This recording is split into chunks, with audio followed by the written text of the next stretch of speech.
Cin cin. Sono 109 per Angelo Peressini, nato il 2 luglio 1917 a San Daniele del Friuli. È il più anziano artigliere d'Italia, ricordato anche con un post dal presidente Stefani. Decorato con la Croce di Guerra, divenne trevigiano d'adozione quando, tornato a casa dalla prigionia, morte le sorelle e il fratello, venne quasi adottato da una famiglia di conoscenti residenti nella Marca. Assunto dall'anonima elettrica trevigiana, oggi Enel, venne mandato a San Pietro di Feletto nel 1953, dove diventa l'angelo della luce.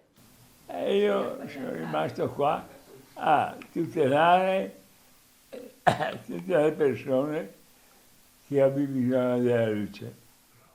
Sposato con Maria, conosciuta ad una serata danzante, scomparsa dopo 63 anni di matrimonio, ha cresciuto 2 figlie, Adalisa e Rosella, e si è fatto amare da tutto il paese, che lo celebrerà con una messa solenne ed un pranzo speciale con autorità e amici. I segreti di tanta longevità sono semplici. La vita, Dio, bisogna considerarla leggermente e soprattutto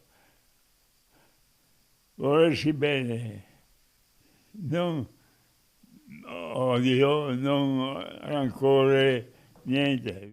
Il papà è una roccia e io ho imparato a conoscerlo Sì. ultimamente, più che quando ero giovane, perché era un po' severo, ma insomma ci ha portato fin qua e siamo arrivati e gli insegnamenti sono stati buoni. Posso ringraziarlo. La sua bontà, la sua bontà. Sì, no, è vero, lui non si è mai intrigato con tante storie, ha sempre evitato i litigi e ha tenuto sempre un profilo basso, diciamo, quindi. E poi un po' di pazienza, specie con me ultimamente.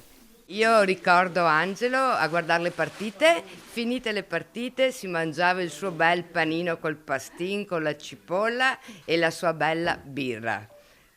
Super Angelo. Che persona è Angelo per lei?